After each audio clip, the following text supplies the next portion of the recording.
um, how maybe everyone knows, but I'm not aware who actually transmitted the similar product, how who passed it on, who actually passed it on. But this is the last one. Yeah. So the question is about the chain of transmission or narration of the sermon of Fadak. Really question about it. So Sayyidah Zainab alayhi salam is the main narrator of the sermon of Fadak. She would have been 4 or 5 years old at that time. So that is considered quite an astonishing feat for someone of that age to be able to memorize and improvise the speech and be able to recite it in that manner. We've talked about that in the past.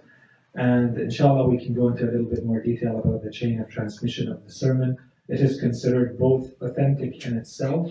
There is no doubt about it, one. And two, there's also no doubt about the attribution of the sermon to Fatima al-Zahra. So, and we will, inshallah, maybe mention a couple of, maybe to save time, I'll mention them quickly right now. So, even if you go back through our big scholars in our school of thought, the Shia scholars have always considered the sermon authentic, and of course there are very small variances in words here and there, but generally speaking, the sermon is considered authentic. Sheikh al-Saduq, Sheikh al-Mufid, they give long passages of it in their books. That's one. And two, inshallah, we'll go over more of the chain of transmission of the lineage of Imam al-Hasan, his sons who transmitted the khutbah, and Ali ibn Zayd and others. But over time in history, we have many of our scholars who went into debates with the scholars of the Sunni school. And they would often go through the khutbah of Fatima al-Zahra alayhi salam, debating the points in them. And never have we had scholars of the other school object to those passages as being unauthentic. That was never the issue. The issue is that they find a way to rationalize or justify the arguments that are being provided, or try to show weakness in the arguments of Fatima al-Zahra alayhi salam, which is a completely different topic. But no one has argued about the authenticity of the sermon to Fatima al-Zahra alayhi salam, although there are some people who are claiming that nowadays, but they're not really considered very serious by anyone. Hassan, brother Hassan Allen, and then Hassan. I want to, maybe you might elaborate on this actually, maybe in the other lecture that you're about to go to, and if you are, maybe we are for that. But I was wondering, as you said that if Abu Bakr had accepted giving Fadak to Lady Fatima, that would open him up for other claims. And I wanted to, you can elaborate on that a bit more, maybe one or two examples of how that would work in this case. Yeah, so the arguments that would be used to accept the claims of Fatima al-Zahra alayhi salam, and so the question, just if anyone did not hear the question, is that we mentioned, as was said, I'm reporting here the words of the teacher of Ibn Hadith al-Mu'tazili, who says, I asked my teacher and he said, this is the answer. And we're saying this is a proper answer. This is actually a good answer. And it's not only an answer that scholars have realized, we think that this is something that was realized at the time of the Khalifa, and that's maybe one of the main reasons why it was not being considered. The main claim, the main issue between Quraysh and Bani Hashim at that time is the issue of Khilafah and Imam. And there was basically a consensus that was created at that time between the people of Quraysh. They created kind of a rule or a justification for themselves that prophethood and political leadership cannot be combined in a single household. It would give too much power to Bani Hashim to be both the political, to have the Holy Prophet as the religious and political leader. So that one they had to accept, they didn't have a choice. He kind of imposed himself on everyone. But now that the Holy Prophet has passed on, they will be damned, to put it in those words, if they are also going to allow Bani Hashim to have the political rule over that land, over that nation, over that ummah, as well as allow them to have the pride and have the bragging rights, let's call it, to also have the profit from amongst themselves. So Quraysh, what they were trying to do was to rebalance or re-establish the political power by saying that now Quraysh is going to regain the political power that it lost during the uprising of Islam, and with the Holy Prophet becoming by default de facto the ruler over that entire region. Now that he has passed on, we are going to fall back to our tribal world, in which Bani Hashim, there is no way that Bani Hashim can also have the political power. What she was doing, Fatima Zahra alayhi salam, by asking for Fadak, there is a truth to the argument that Umar ibn al-Khattab was saying. When he objected to Abu Bakr, saying the land of Fadak cannot remain in the hands of Bani Hashim. They will use it to fund an army against you. So that's how we started today. There is a truth to that. It's true that most likely this would have given the material means for Imam Ali alayhi salam and Bani Hashim in general to actually be able to fund an army. But that's not the kind of army that Imam Ali alayhi salam or any of Ahlul Bayt, and look at the history of the Imams, ever wanted. The issue is not a material issue, but of course material ability is always going to be an ingredient. But it's one ingredient amongst others. What they need are people who are convinced and people who are loyal and faithful and ideologically inclined towards them. But from a material point of view, of course, there is validity in saying the land of Fadak is going to give some wealth that will allow Imam Ali alayhi salam then to take that money and fund an army against the Khilafah of that time. Without that, he is cut off. He is simply relying on the rest of his tribe, who will most likely not be inclined to get into a war with the rest of Quraysh over the Khilafah at that time. So this is the door that they don't want to open. She was not resisting in a military manner. She was now opening the door to an argumentative discourse, a back and forth, and they were not going to let it just take place and say, yeah, of course this land is true, we should give you this land, because she is going to come back. And inshallah, when we read the sermon, these are the points that inshallah you keep in mind. Notice that the majority of the sermon does not have to do with Imam and Khilafah, but it will be mentioned. And the majority of the sermon, does not have to do with actually inheriting the land or possessing of the land. The majority of the sermon has to do with beliefs, has to do with God, has to do with the prophethood of the Holy Prophet, has to do with following the teachings of the Quran, and has to do with the place of Imam Ali in Islam. If this sermon is accepted, and these arguments are accepted, then no one can come back and say anyone else may be the Khalifa. And that's a big issue. The Fadak chapter in history does not have to do with Fadak. The chapter of Fadak in history has to do with Khilafah, and bigger than Khilafah, has to do with what is the genuine face of Islam.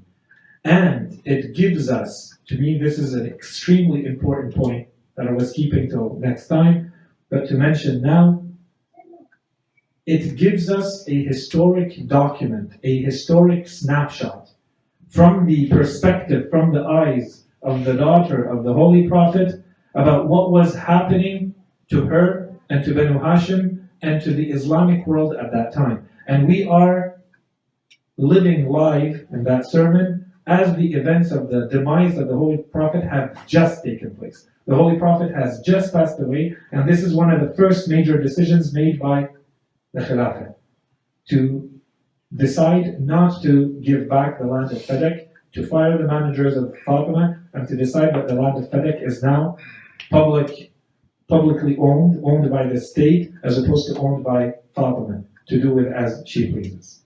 Okay, so I don't know if I answered that or not, but inshallah when we go through the sermon, you'll see if the answer becomes a lot clearer or not. Awesome. On the sister side, anyone?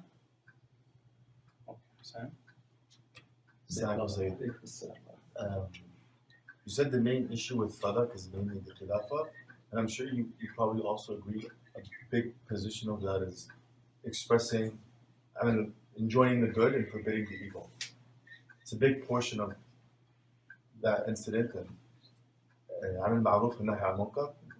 And in today's world, with the contemporary issues that we're facing, maybe a lot of us are very hesitant to do عمل معروف and nahy عن المنكر when it comes to simply speaking on certain political issues. And so, but if Sayyid al-Zahra, on a very political issue, as a woman of the age of only 18, was able to make such a stance publicly in front of people of that strength, how do we reconcile with the fact of how timid, with all due respect, even maybe cowardly, a lot of us are in not expressing our positions and our feelings on certain situations we might believe? Is that position wrong? Is it right? And if it is right, how would you reconcile that with her position? So this is an excellent question, and it hits the nail on the head, as they say, for the ethical and moral dimension of the sermon of Fadak, that the entire purpose of this was for Fatima al-Zahra alayhi salam to rise and show that there was an injustice and to raise the awareness against that injustice. Now, I don't want to comment too much on our stage today. I don't think I'm in a position to do that. I'll simply say that I'll add a caveat. And the caveat is simply that whether we look at the life of Fatima al-Zahra alayhi salam or any of Ahlul Bayt alayhi salam, if you're concentrating on the important woman of Ahlul Bayt alayhi salam, we could say something very similar about the role of Sayyidah Zainab alayhi salam and the sermons that she gave and when she gave them. And in all cases, it was clearly to express the injustices that were taking place, and they did it in the most explicit and the most damaging way to the enemy. And they did it in a way that was, and this is my point, they did not do it in an improvised way to us. And this is perhaps the thing that I would add. It's not that we do not need to be openly critical of injustice and to enjoin good and to forbid evil in the most courageous and in the most clear and the most explicit way we can. But there's a philosophy behind those teachings. And the philosophy of it is that you're supposed to do it in the most effective way. And this is, perhaps to me at least, on a personal level, I'd say this is what I try to learn the most from the behavior of Ahlul Bayt. This is, if there's one thing that we can learn from studying their lives and their history, and this is what motivates me. I don't think we don't study history to study history. We study history to analyze it for something practical in our lives. One of the things that I think are very practical, but they're nuanced, they're subtle, and they need a little bit of a patient intellect to get to, is that we understand the wisdom behind their actions. When they say something, it's always far-reaching.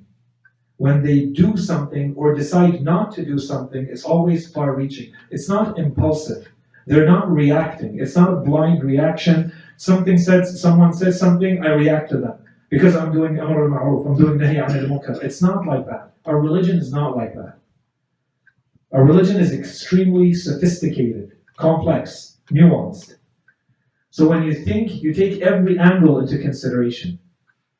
When the Imam Ali alayhi salam decides to enter into a battle or not. When the Holy Prophet decides to make a peace treaty here and to wage a war there, we can't be the type of people who only look at when he waged war. We have some people who only look at, they neglect the history of all of the Ma'sumin and only look at Imam Hussein alayhi salam when he finally took his sword on the land of Karbala. Imam Hussein alayhi salam lived 10 years under Muawiyah. He didn't do anything. He didn't take out his sword and fight Muawiyah. Why? What was going on? What changed? If I don't understand what changed between those 10 years and when Yazid took over, I cannot say I understand the movement of Imam Hussein and now I'm going to emulate or replicate what he did. Fatima al-Zahra went through all sorts of problems and all sorts of injustices in the life of the Holy Prophet, she never took to the pulpit. She never came out and spoke publicly. I need to understand what makes someone like Fatima al-Zahra come out and speak. And then once I understand those ingredients, I can replicate. And I say when those ingredients are in place, and I see to what extent they apply to me, this is time for me to talk. Here it's time for me to maybe work a little bit more silently. Here I work directly, I confront directly. Here I confront but indirectly. If I don't study the factors, the drivers, and the reasons why Ahlul Bayt alayhim salam act when they act, or don't act where they don't act, I become someone who blindly follows one of their positions. And then they might say, well, that position doesn't apply to you here. That other position applies to you here more. And of course, none of us are going to be perfect. All we have are the Islamic teachings. If I want, this is something that I would tell to myself and to all my brothers and sisters. Understand Amr bil Ma'ruf and Nahi Anil Munkar. It's considered one of the most important teachings in the religions in general. This is the mission of the prophets, to enjoin good and forbid evil. This is why the prophets are sent. But I need to understand how it applies. I need to understand there are conditions in fiqh when you study Amr bil Ma'ruf and Nahi Anil Munkar that need to apply so that when you do it in an effective way. Otherwise, it's just blindly following one teaching, blindly following one aspect of the religion, and not applying the spirit of our religion in general. Okay? But I don't know if I answered or not. Inshallah, it's a partial answer. And otherwise, this is a very big topic. And inshallah, we'll keep it to another discussion. Hassan, short question, Sayyid. We'll just build on what Hassan asked. We'll end with the Sayyid. Now, if we're talking about the recognition of the importance of the actions of the Ahlul Bayt, even in the moment then, what were the reactions of some of the Sahaba at that time? Or is that something maybe we'll cover in the next lecture then, inshallah? Sorry, so the question is about the reactions of some of the Sahaba. So are you asking about what was happening about Fadak? During the lecture, during the sermon of Fadak, did they recognize, like you were saying, right? I mean, Sayyida Zahra is not going and giving sermons every day. So did they recognize the import? Yeah, so the majority of the people did not. And that was precisely the issue. And when we're going to read the actual words of Fatima al-Zahra alayhi salam, that's why I said, the way I understand it is that she's doing two things. She is giving a warning, a last warning to those who have not acted, despite the fact that they are seeing the injustice in front of them, they are doing nothing. And she addresses the Ansar specifically. And inshallah, I don't know if we'll have time or not to talk about the Ansar, but those are the people who sacrificed everything for the Holy Prophet. Those are the people who hosted the Holy Prophet when Quraysh were about to kill him. And because of them, Islam was established. The Holy Prophet did not know where to go if he did not have the Ansar of the Medina host him and take him in and give everything they have to the Muhajirin who came with the Holy Prophet. So she turns to them and she tells them, are you not seeing what's happening to me? What has happened to you? You were the ones who have sacrificed everything for this religion, and now here you are doing nothing. And then she describes how she interprets their behavior. What has happened to you? You're basically people who have now bowed down to the earth and to very low levels of energy, when yesterday you were the ones who were protecting and defending this religion. And so, to me, Fatima al-Zahra alayhi salam is distinguishing between these people and those others that we said. Those people, she's giving them a last warning. And you know, the beauty of all of this, that we don't have time to go into here, so I would invite all my brothers and sisters to look into that, is not to look at the history and the events of Fadak as a separate event. You have to connect it to everything else that was happening during those few days and weeks. And when you put it together, when you have the full picture, when you see, and we have mentioned this, how Imam Ali alayhi salam went with Fatima al-Zahra, knocking at the doors of the Ansar. Those are the same Ansar that Fatima al-Zahra is talking to in her sermon. And this is when you make those linkages, you see what she's really asking them. She's telling them this injustice that's being committed against me is not me as Fatima. It's me as Ahlul Bayt. It's me as Islam. Why are you sitting here allowing this new rulership to take over everything and distort the religion that you had sacrificed everything for. And as for the others on the other side, she's exposing them. Those are the ones that she is hopeless that they are going to change their position because she gave them too many chances. And every time they're making it more clear. Even if she is able to dislodge one of them, they come back to attack again and with more vengeance. Right? So this is where it's not easy to say all of the companions are in one group. They fall into a few different categories, but generally speaking, no one was rising as a popular uprising, and that's why Ahl al-Bayt needed. The point of all of this is to establish a group of people who willfully, voluntarily lean towards Ahl al-Bayt as their leaders. And so long as this does not happen, all they can do is do like the prophets before them, like the divine people have done. All you can do is preach. I'm sent to you from God. I'm not going to impose it on you. If you reject me, you reject me. If you force me to sit in my house, I'll go sit in my house. If you accept me as your leader, you recognize my worth, you recognize my divine position, and then I can play the divine role that I've been given. And inshallah, we'll get into that, and you'll notice that in the sermon itself next week, inshallah.